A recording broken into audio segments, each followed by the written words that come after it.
Ուղեկալ զենքի ազդանշանը ստանալուն պես անձնակազմը անմիջապես անցնում է տասնյակ տարիների ընթացքում մշակված գործողություններին, որոնք իրականացվում են Հայաստանի Հանրապետությունում տեղակայված Ռուսաստանի անվտանգության դաշնային ծառայության սահմանապահ վարչության բոլոր ջոկատներում։ Այդ ջոկատները կազմավորվել են անցյալ դարի 20-ական թվականներին և նրանց գործառույթները առ այսօր էլ ըստ էության չեն փոխվել, այսինքն Հայաստանի անվտանգությունն ապահովող համակարգը ենթարկվելով ժամանակի փորձությանը ապացուցել է իր կենսունակությունը։ Արդեն գրեթե 9 տասնամյակ ռուս և հայ սահմանապահները պաշտպանում են մեր հայրենիքի եզերքը մի տարածաշրջանում, որտեղ հնարավոր են իրավիճակի անկանխատեսելի զարգացումներ, նաև բախումներ։ Իսկ Հայաստանի Հանրապետությունն այն եզակի երկիրն է, որտեղ պահպանվել է սահմանապահ ծառայության դասական եղանակը։ Ռուսաստանի Դաշնության և նախկին Խորհրդային Միության պետությունների տարածքում այդ համակարգը զգալի փոփոխությունների է ենթարկվել։ Ինչպես և նախկինում էր, մեր արտաքին սահմանները հուսալիորեն հսկվում են դաշնակից պետության զորքերի կողմից։ Սահմանապահ ծառայության ռազմաուսումնական հաստատություններ ավարտած երիտասարդները, ժամանելով Հայաստան, ներգրավում են սահմանի պահպանության գործում, տարիների ընթացքում անհրաժեշտ փորձ և գիտելիքներ ձեռք բերելով։ Служу здесь уже более 5 лет. Ծառայում եմ այստեղ 5 տարուց ավելի։ Սահմանում հանգիստ է։ Վերջին մի քանի տարվա ընթացքում արտարոց դեպքեր տեղի չեն ունեցել։ Սպայակազմը Ռուսաստանի Դաշնությունից է, իսկ պայմանագրային զինծառայողները սահմանապահ զորքեր են զորակոչվել Հայաստանի Հանրապետության տարածքից։ Կանոնավոր կերպով անցկացվում են ստուգումներ ծառայության որակը գնահատելու նպատակով։ Սահմանը փականի ներքո է արտահայտությունն այսօր էլ չի կորցրել իր արդիականությունը։ Հանրապետության սահմանամերձ գոտու բնակիչները իրենց հանգիստ ու ապահով են զգում սահմանապահ ուղեկալների թիկունքում։ Սահմանի խախտման և ոչ մի դեպք աննկատ չի մնում, իսկ տարածաշրջանի հարևան պետությունների քաղաքացիները քաջատեղյակ են, որ Հայաստանի Հանրապետության սահմանը հնարավոր է հատել միայն օրինական եղանակով։ Սահմանապահ ջոկատներում ծառայող սպաներին, կրտսեր հրամանատարներին և շարքայիններին խիստ պահանջներ են ներկայացվում։ Նրանց մարտական պատրաստության աստիճանը պետք է համապատասխանի ղեկավար փաստաթղթերով հաստատված նորմացույցներին։ Ջոկատներում կանոնավոր կերպով ուսումնամեթոդական հավաքներ են անցկացվում, որոնցում ներգրավում են նշանառուները, հրաձիգները, կապավորները, սահմանապահ ծառայության այլ օղակների ժամկետային և պայմանագրային զինծառայողները։ Առանձնահատուկ հարկ է շեշտել ֆիզպատրաստության գործոնը։ Այսօր Ռուսաստանի Դաշնության սահմանապահ զորքերում չի կարող ծառայել այն սպան, ավագը կամ սերժանտը, ով չի կարողանում հանձնել ֆիզիկական պատրաստության նորմացույցները։ Այս ամենը միտված է պետական սահմանի հուսալի պաշտպանությանը, ինչն իրականացվում է երկու պետությունների զինծառայողների կողմից։ Հայտնի ճշմարտություն է, սպան այն ժամանակ է ամբողջական ծավալով իրականացնում իր ծառայողական պարտականությունները, երբ լուծված են նրա սոցիալ-կենցաղային և ընտանեկան խնդիրները։ Մանուկների համար նախատեսված այս գեղեցիկ ու բարեկարգ պարտեզը տեղակայված է սահմանապահ ջոկատի տարածքում։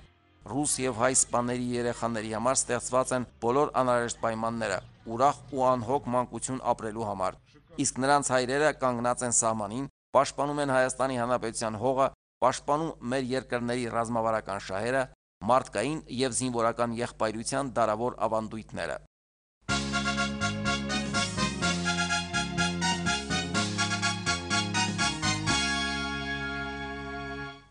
Հրամատային ճշմարտություն։ Այս խորագիրն է կրում մեր հաջորդ տեսանյութը, որն անդրադարձ է զինված ուժերի 3-րդ բանակային զորամիավորման ստորաբաժանումների կողմից իրականացվող մարտական հերթապահությանը։ Հրադադարի ռեժիմի հաստատումից ի վեր այս վայրերում 3-րդ բանակային զորամիավորման ստորաբաժանումների հսկողության ներքո գտնվող սահմանագծում մարտական ծառայության էությունը չի փոխվել։ Մեր զինծառայողները թշնամու ոտնձգություններից պաշտպանում են 90-ականների սկզբին հրետակոծումների և հարձակումների ենթարկված բնակավայրերը։ Միաժամանակ հարկ է շեշտել, որ զգալի փոփոխությունների է ենթարկվել և կատարելագործվել անվտանգության համակարգը և սահմանագիծը հսկող զինծառայողների թիկունքային ապահովումը։ Չի փոխվել միայն հակառակորդի էությունը։ Հակառակորդ, որը պատեհ առիթը բաց չի թողնում տարաբնույթ սադրանքների դիմելու, մեր անձնակազմի զգոնության աստիճանը հերթական անգամ ստուգելու համար։ Այնպես որ հակառակորդի հետ անմիջական շփման գիծ հասկացությունը բավականին տարողունակ է և ենթադրում է պատրաստության ամենաբարձր աստիճան, որը կբացառի արտակարգ միջադեպերը և անցանկալի պատահարները։ Հարկ է նաև նշել, որ Հանրապետության զինված ուժերի բոլոր ստորաբաժանումների առաջնահերթ խնդիրներից է դիվերսիոն հետախուզական խմբերի մեր տարածք ներթափանցման բացառումը։ Այո, մեր դիմաց ամայի տարածքներ չեն, այլ հակառակորդի բնակավայրեր, որոնք ընդամենը 500-700 մետր հեռավորության վրա են գտնվում։ Եվ եթե հակառակորդը փորձի ակտիվանալ, ապա բնականաբար այդ բնակավայրերը նույնպես համարժեք պատասխան գործողությունների կենթարկվեն։ Այս հանգամանքն անշուշտ երբեմնի անհանգիստ սահմանագծում հաստատված անդորի գրավականներից ու պատճառներից մեկն է, ինչը սակայն չի խանգարում հակառակորդի ստորաբաժանումներին հաճախակի խախտել հրադադարի ռեժիմը։ Հրադադարի խախտումը լինում է հաճախակի, հատկապես գիշերային պայմաններում, լինում է 10-ից 15 փամփուշտի կրակոց հակառակորդի,